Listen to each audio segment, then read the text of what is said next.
Bonjour tout le monde, merci d'avoir pris le temps de vous abonner à la chaîne, ça m'aide beaucoup. C'est ma job à temps plein, c'est le seul ouvrage que je fais, c'est dédié à ce chaîne, grâce à ma communauté superbe. Honnêtement, je vous remercie beaucoup les amis pour le support. C'est pas facile d'avoir du support pour une chaîne et c'est pas facile avoir un intérêt des fois, surtout pour quelque chose aussi controversial que mes recherches, mais je vous remercie beaucoup. Je suis pas plus intelligent qu'un autre, mais par chance, j'ai été très chanceux d'être capable de voir ces objets et d'avoir une bonne technique pour vous montrer, pour capter les ovnis. Construit, selon toi, selon moi, c'est construit. On a le droit de nos opinions, on a le droit de nos opinions, mais honnêtement, c'est pas mal cool. Cette vidéo, les amis, on va voir des structures sur la surface, on va voir des objets près du soleil, des boules de feu qui se promènent, on va voir des ovnis aussi sur la surface, un paquet d'affaires pour vous, merci. Aussi, nous regardons la lune de avant-hier. D'ici la fin de la vidéo, les amis, nous allons voir plus de lignes sur la surface que vous avez jamais vues par avant. Merci pour les partages, puis merci pour l'intérêt, les amis. Un objet qui a de l'air construit, on dirait que ça peut être quelque chose comme une tour élevée, et on le voit coucher parce qu'on est sur la ligne du Terminateur, mais je sais pas. Et cet objet-là, qui est supposément un cratère, qu'on dirait, qu'on peut voir avec les yeux que cet objet est sur un côté surélevé sur la surface. Le Mare Crisium à gauche, c'est la première fois que je peux voir ces lignes aussi bien. Et on dit qu'il y a un pont au bout de Mare Crisium. Ça fait des années avant même que je fasse mes recherches qu'on dit ça. Ça doit être ça. Regarde les lignes qui passent. On les voit comme il faut, les lignes. Le Mare Fecunditatis à droite. Ça, sans faute. C'est des routes, c'est quelque chose. Écoute, on va aller voir ça à droite aussi un peu plus près. Cette lignée ou chemin, corridor, peu importe, se rend jusqu'aux autres cratères et surtout le Mare Crisium. Ils sont tous connectés.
On dirait un objet dans un cratère, relié à une lignée de plusieurs objets côte à côte. Là, on va aller voir de l'activité sur le Soleil. Je pense pas nécessairement des ovnis, je pense plus qu'on regarde des astéroïdes, des boules de feu et des météores.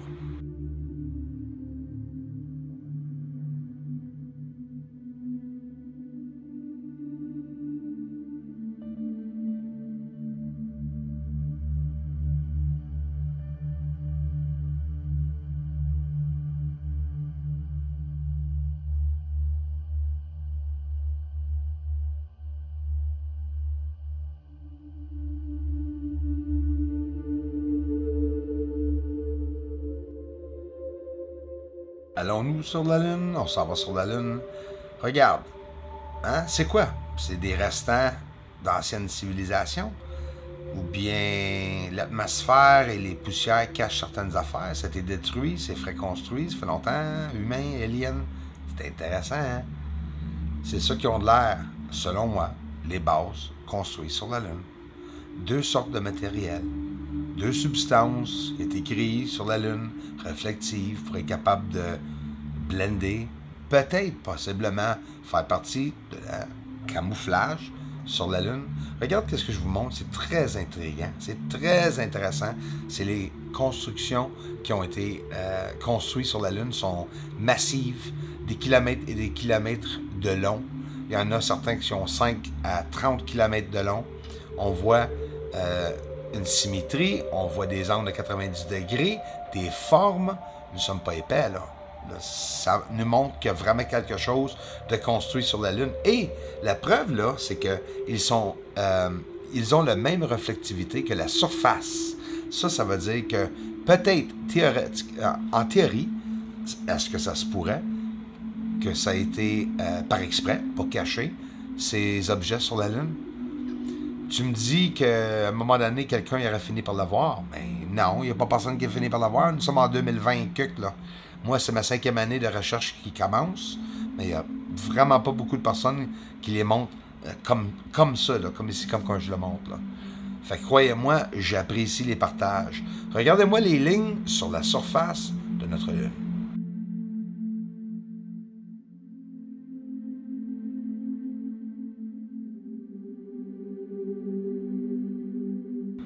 Je vais vous le remontrer encore plus près. Tous ces petits carrés-là, c'est tous des petits carrés que j'ai montrés dans des vidéos, chacun de près, et j'en ai parlé. Qu'est-ce qui m'a montré l'atmosphère et qu'est-ce qui m'a permis de pouvoir vous en parler et de le reconnaître, c'est que les ovnis, des fois, disparaissent. Que ce soit du débris présentement qu'on voit passer ou un ovni, on va le voir plonger sous une atmosphère, nuages, poussière. Ici, content de le montrer comme ça. Pour moi, c'est beaucoup, là. Vous allez dire, ben c'est quoi, là, on voit absolument rien, ou ben t'es sur ton téléphone, c'est sûr que tu vois absolument rien. Mais mon ami, comme moi, qui est devant un écran au moins de 32 pouces, mettons, qui regarde ça présentement, ou sur un Smart TV de 75 pouces, vous savez, c'est bel et bien un objet qui se promène sous les nuages, sur la Lune.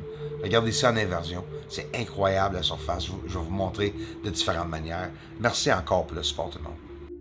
La vérité ne sort pas. C'est qui le retient? C'est nous autres, le peuple. On s'estime trop.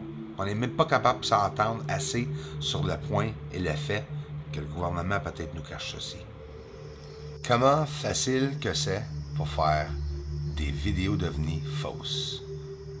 Si je vous aurais montré cette vidéo-là plus rapidement, la vraie vitesse, et en même temps, pas ralenti, moins de magnification, là, ici, vous allez voir un oiseau rentrer, il est là, dans le centre. Vous allez voir, on dirait qu'il revire à l'entour du cratère, et on dirait qu'il suit même la Lune, mais il y a un problème, oui, les ailes se battent.